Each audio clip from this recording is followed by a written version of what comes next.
who are the Quakers? The word Quaker means friends. The Quakers are members of a group of religious movements which is known as the Religious Society of Friends. Founded by George Fox, the Quakers have been part of American history for over 300 years, and America's whole national character and moral fabric has been affected by their commitment to peace and social equality.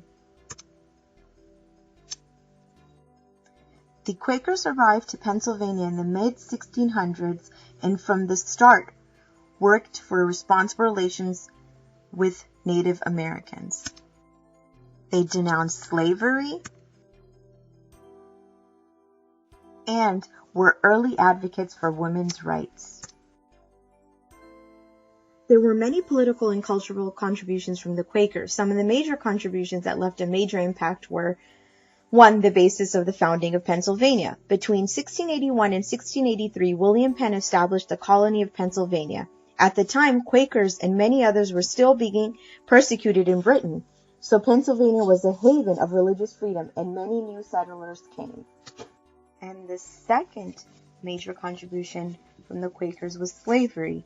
Quakers were among the first whites to denounce slavery in the American colonies in Europe, and the Society of Friends became the first organization to take a collective stand against both slavery and the slave trade. They first openly denounced slavery in 1688 when 4 German Quakers issued a protest from their recently established colony of Germantown, close to Philadelphia, the newly founded American colony of Pennsylvania.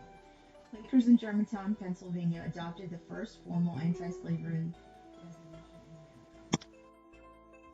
The Pennsylvania Gradual Abolition Act of 1780 was the first emancipation statute in the United States.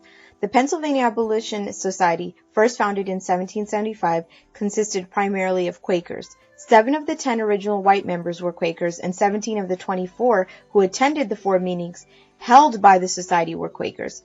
Throughout the 19th century, Quakers increasingly became associated with anti-slavery activism and anti-slavery literature. Along with the abolition movement, the Quakers also had a big hand in the equal rights for women.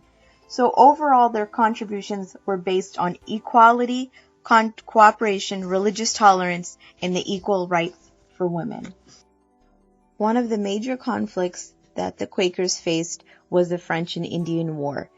Quakers withdrew from violence. Due to their religious beliefs, Quakers would not haul a soldier's gun, hay, or food, or wouldn't pay certain taxes or swear allegiance to either side.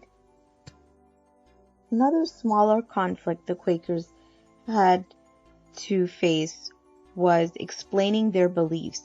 Because the spiritual journey of the Quakers primarily conducted inwardly through gatherings held in silence, words rarely did the experience and left more questions asked than answered, because nobody heard what they were actually praying, because it was a silent prayer. Aside from the conflicts, the Quakers were very well known for their cooperation and friendship with the Lenape Indians. They formed a Penn Treaty, also known as the Treaty Never Written, Never Broken. The Penn Treaty was of peace and friendship that was established as a peaceful coexistence between the two very different cultures. William Penn founded the Penn Treaty on the Quaker principles of equality, integrity, and peace. In return, Tammany bestowed a great gift upon Penn, sealing the pact with Native American wampum belt. And there is a famous quote from William Penn where he states, "We meet on the broad pathway of food, good faith, and goodwill. No advantage shall be taken on either side, but all shall be openness and love. We are the same as if one's man body was to be divided into 2 parts. We are of one flesh and one blood." This is an important artifact that I found online. It is the slavery petition. It's the 2 sides of the 1688 Germantown Quaker petition against slavery. And this picture shows the conservation that was done in 2007. It was written in iron gall ink and has faded. and the document was the first public protest against the institution of slavery and represents the first written public declaration of universal human rights. I found an important to Pennsylvania history and exclusively for the Quakers. It's the Arch House. This is the oldest Friends meeting house still in use in Philadelphia and the largest in the world. It was built in 1804 and enlarged in 1811. The Philadelphia yearly meeting of Friends living in Pennsylvania and the southern half of New Jersey, Delaware, and parts of Maryland is held here every spring. Another important historic site is the Penn Treaty Park.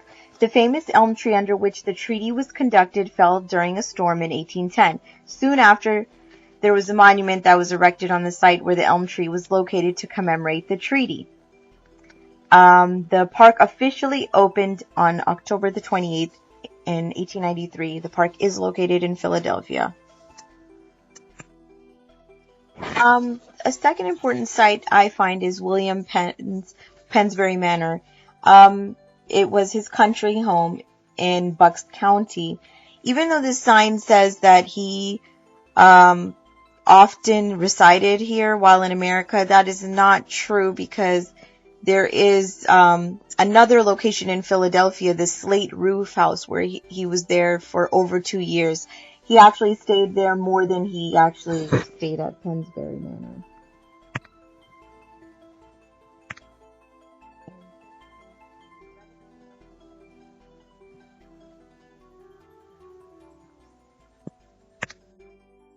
Inside the Pennsbury Manor are many